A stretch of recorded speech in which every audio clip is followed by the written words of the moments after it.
안녕하세요. 부드TV의 토니 선생님입니다. 오늘은 컬리지 지원함에 있어서 가장 중요한 요소 중에 하나인 영어 능력 증빙 방법에 대해서 한번 알아보도록 하겠습니다. 여러분들도 잘 아시는 것처럼 컬리지 지원함에 있어서 가장 중요한 요소는 바로 첫 번째 내신 성적, 두 번째 영어 능력에 대한 검증입니다. 여러분들이 홈페이지에서 Proof of English Proficiency라는 문장을 보실 수가 있을 것인데요. 이 내용은 즉 컬리지에서 내가 수업을 따라갈 수 있는 최소한의 영어 능력을 증빙해야 된다는 것이죠. 그럼 다행스럽게도 이 부분에 대해서는 각 학교별로 미니멈 리퀘어먼트를 요청하는 부분이 있는데요. 최소 능력에 대한, 최소 점수에 대한 부분을 요구하는 부분이 있는데요. 이 점수를 반드시 많이 넘겨야 된다라는 부분은 없습니다. 보통 일반적으로 컬리지 레벨에서는 미니멈 리퀘어먼트, 즉 최소 조건만 맞추면 나의 영어 실력은 증빙이 되었다라고 봐주시면 될 것 같아요. 오케이.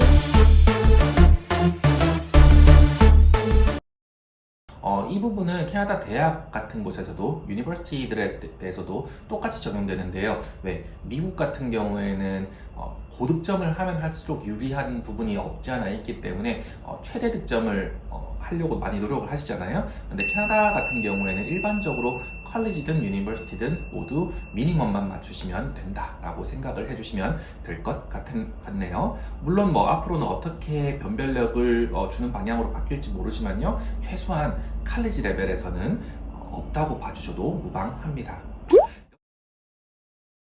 역시나 또 가장 중요하게 보셔야 하는 건 이 각 컬리지별 홈페이지의 어드미션 리퀘어먼트입니다. 자, 여기 화면에서 한번 보시도록 할게요. 특정 컬리지의 화면을 보시고 계십니다. 여기에서 보시면은 어드미션 리퀘어먼트를 체크를 하실 수가 있는데요. 여기에 보시면은 쭉 내려가시면은 똑같이 English Language Proficiency에 대한 부분이 나오네요. 일반적으로 그 학과나 전공별로 미니멈 리퀘어먼트를 딱 적어 놓는 경우도 있고, 똑같은 디플로마나 똑같은 어드밴스드 디플로마인데도 약간 점수가 달라지는 부분이 있지만 보편적으로 이렇게 똑같은 영어 능력을 표시해주는 페이지로 넘어간다라고 봐주셔도 무방할 것 같아요.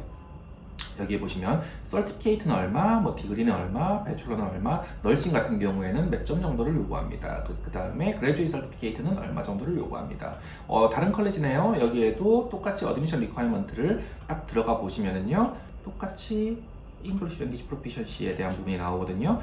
최근 들어가지고는 듀오링고 테스트도 많이 인정을 받고 있습니다. 하지만 듀오링고 테스트는 코로나 때 임시적으로 허가를 받은 부분이기 때문에 각 학교별로, 예를 들면 지금 2022년 1월인데요. 2022년 9월 혹은 2023년 5월 학기까지는 인정을 받습니다라고 하는 부분도 있기는 하지만요. 상당수의 컬리지들이 인정을 하고 있습니다. 지금은요. 그런데 앞으로는 어떻게 될지 모르니까 우리가 홈페이지에 들어가서 이렇게 꼭꼭 확인하는 버릇을 들여주셨으면 좋겠습니다.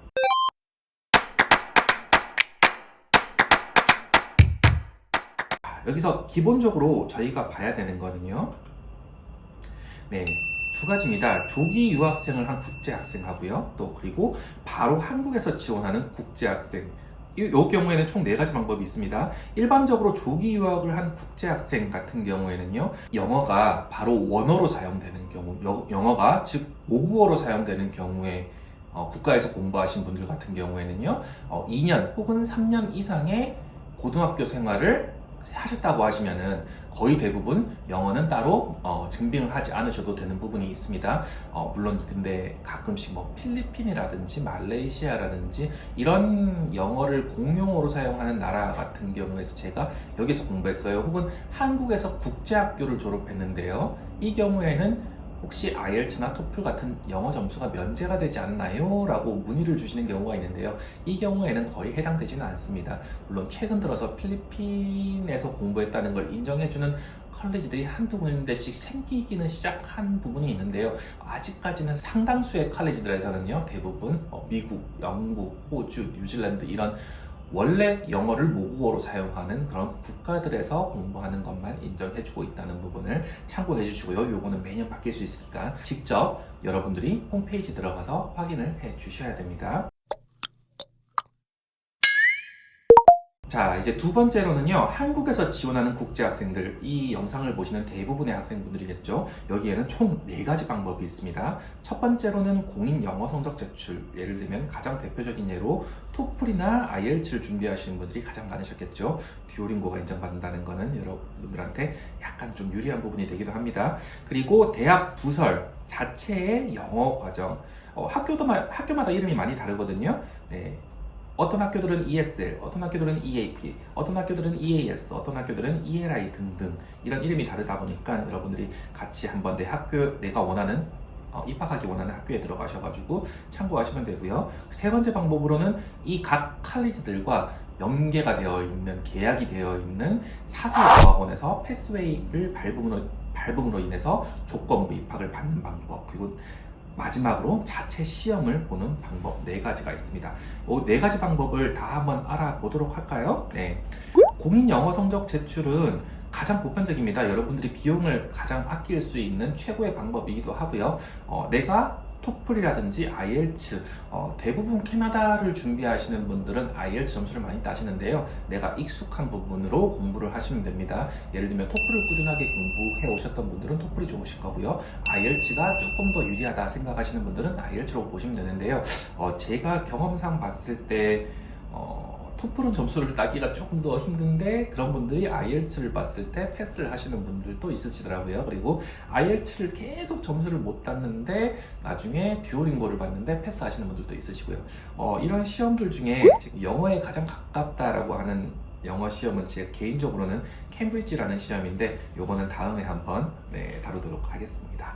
자, 다음으로는 컬리지에서 패스웨이, 즉 컬리지 부설 어학원에서 공부를 하는 방법 이 있고요. 그 다음에 세 번째로는 파트너 스쿨 패스웨이를 하는 방법이 있는데요. 이 부분은 많은 분들이 좀 의견이 다른 부분이에요. 어떤 곳에서 공부를 하는 게 좋을까요? 라고 했을 때 사실상은 정답이 없거든요. 이 편에서는 제가 제 개인적인 의견을 한번 말해보고자 합니다.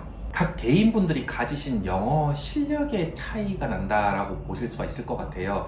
예를 들면 여기에 보시면은요, Common European Framework라고 하는 요 영어 레벨을 보실 수가 있을 거거든요. 이 영어 레벨을 보셨을 때 A1에서 A2 혹은 B1에서 B2, C1에서 C2, A 레벨 같은 경우에는 비기너 혹은 베이직이라고 말하고요. 그 다음에 B 레벨 같은 경우에는 보통 일반적으로 중급 레벨을 말하죠. 인터미디어트를 말합니다. 그리고 C1 레벨 같은 경우에부터 C2 레벨 같은 경우에는 보통 어드밴스 레벨을 설명하는 부분이 많습니다. 그런데 각 학교별로 1에서 10단계를 제공하는 곳들도 있고 1에서 17단계를 제공하는 곳들도 있으니까 요거는 그냥 참고로 해주시고요. 기본적으로 비기너, 인터미디엇 혹은 어드밴스 레벨을 생각해 주시면 될 것 같아요. 보통 중상에서 상급 레벨 정도가 되시면 컬리지에 들어갈 수 있는 영어 능력을 충족했다라고 보실 수가 있을 건데요.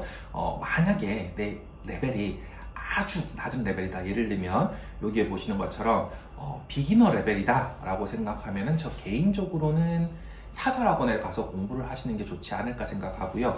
보통 내가 중급 이상의 레벨이고 중상 정도의 레벨인데 영어 점수는 아직까지 보유하지 못했어요. 그런데 IELTS를 따다 보니까 계속 0.5점이 부족해요. 이런 분들 같은 경우에는 대학 부설로 가서 공부를 해주심이 더 좋지 않은가 생각합니다. 이유는 되게 단순한데요.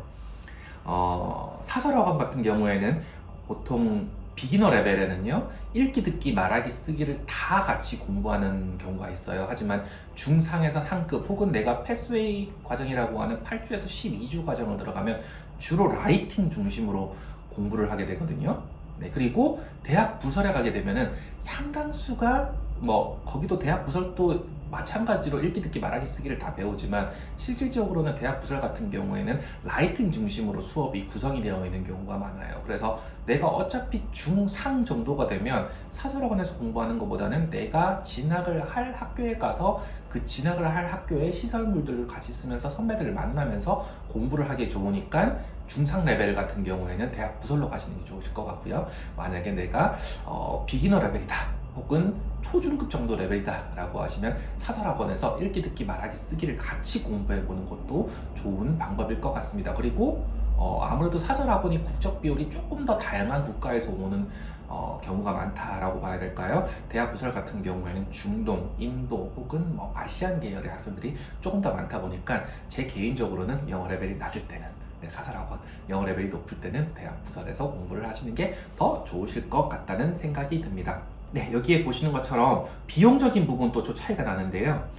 비용 같은 경우에는 컬리지 부설학원이 대부분 한 텀 기준 약 한 14주 기준으로 봤을 때 6,000불에서 7,000불 정도 비용이 들고요.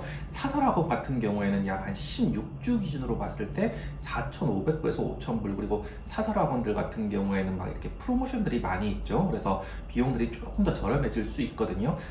제 생각에는 지금 환율 기준으로 봤을 때 대학 부설 같은 경우에는 한 텀 약 4개월 기준으로 약 600만 원대 정도를 생각하시면 될 것 같고요. 사설학원 같은 경우에는 지금 한 950원 환율이죠. 한 6개월 정도에 600에서 700만 원 정도 비용이 들다 보니까 이런 부분을 잘 참고를 해 주시면 될 것 같습니다. 다음으로 넘어갈게요. 한국에서 지원하는 국제학생들 마지막 방법인데요. 이렇게 어세스먼트 테스트를 보실 수도 있어요. 자체 시험인데요. 배치고사는 아니고요. 요거는 입학고사다라고 봐주셔도 될 것 같아요. 왜냐하면은 여러분들 제가 뭐 이렇게 입학 시험을 다 패스를 했는데도 불구하고 컬리지 레지스트레이션, 즉 수강 신청을 하기 전에 배치고사를 보라라고 연락이 오는 경우도 있거든요. 역시나 영어나 수학 시험을 보라고 나오는 경우도 있는데, 이런 것들은 배치고사, 플레이스먼트 테스트라고 보실 수가 있고요. 요거는 어세스먼트 테스트 같은 경우에는 입학 시험, 입학 허가서를 받기 위한 시험이다 라고 보시면 됩니다. 이 경우에는 뭐 사설학원에서 공부하다가 더 연장을 해야 돼요. 그런데 너무너무 지금 시간이 부족해요. 이럴 경우에, 아니면 더 연장하기 싫어요. 자체 시험을 보고 패스하는 경우도 있는데요. 난이도는 케바케, 사바사라고 볼 수가 있는데요. 뭐 어렵다는 사람들도 있고, 뭐 쉽다고 생각하는 분들도 있습니다. 그리고 온라인으로 테스트가 가능한 학교도 있고, 직접 방문을 해야지만 가능한 학교들도 있다라고 봐주시면 될 것 같아요. 그렇다면은 어떤 코스가 저한테 적합할까요? 라고 하는 또 질문이 나올 수가 있는데요. 요거는 정말 제 사견일 뿐이니까 참고만 해주세요. 제 개인적으로는요, IELTS를 공부해 보시는 게 어떨까라고 추천을 드리고 싶습니다. 왜냐하면은 저도 이제 학생분들을 많이 진학을 시켜 봤을 때 여러 가지 시험들 중에서 스피킹 같은 경우에는 아까 캠브리지 테스트도 상당히 많이 도움됐다고 하는데요. 이 아카데믹 영어를 따라가기에는 정말 IELTS만큼 좋은 시험이 없지 않을까라는 생각이 드는데요. 제 개인적인 데이터베이스를 따진다고 하면은, 예를 들면 조건부 입학을 하셨던 분하고 이렇게 IELTS 점수를 따고 가셨던 분들 중에 차이를 좀 느껴본다고 하면은, IELTS를 따셨던 분들이 아카데믹 퍼포먼스, 즉 학점 부분이 조금 더 뛰어나지 않았나라고 하는 그런 약간 통계가 나오더라고요. 이게 아무래도 자기 스스로 시간을 충분히 투자해서 타의에 아닌 자의에 의해서 열심히 공부를 준비했기 때문이 아닐까라는 생각이 들거든요. 물론 뭐 많은 분들이 이런 얘기도 들으셨을 거예요. IELTS 따도 가보면은 소용이 없다. 스피킹 부분이 많이 부족하기 때문에 반드시 어학연수를 거쳐야 된다라고 할 수 있지만, 이 부분은 제가 봤을 때 IELTS 점수를 먼저 따고, 만약에 내가 9월 학기에 진학하는데 6월달 뭐 이렇게 7월달 나갔다, 그래서 한두 달 정도 경험을 하면서 어학원을 다니면서 좀 스피킹으로 재밌게 노는 느낌으로 접근을 하셔도 충분히 실력이 들 수 있다라고 생각을 하는 부분이기도 합니다. 그래서 이거는 케이스마다 다릅니다. 계속 IELTS 시험을 보는데 점수를 못 딸 경우에는 어쩔 수 없이 조건부 입학을 해야 되는 거고요. 내가 원하는 시기, 예를 들면은 9월 학기에 내가 원하는 컬리지로 들어가고 싶어요. 그런데 이 컬리지의 입학 시작일이, 입학 신청을 받기 시작하는 시작일이 바로 예를 들면 11월 달에 열린다. 그런데 내가 만약에 지금 당장 영어 점수를 보유하지 못했다?